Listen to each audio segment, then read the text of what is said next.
అయితే సేవాలాల్ మహారాజ్ గారి తాతగారు అయినటువంటి రామ్జీ నాయక్ 18వ శతాబ్దంలో 306 కుటుంబాలతో దాదాపు 4000 ఆవులతో అనంతపూర్ జిల్లా గుత్తి మండలానికి వచ్చి అక్కడే స్థిర నివాసం ఏర్పరచుకున్నారు.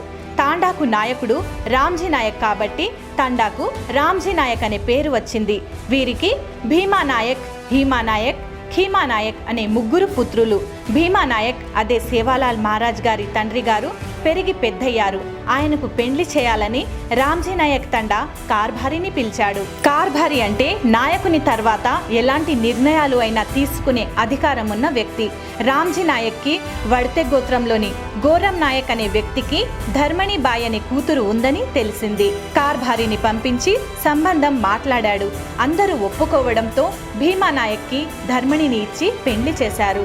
పెండ్లి చాలా కాలం అయినప్పటికీ భీమా నాయక్కి సంతానం కలగలేదు.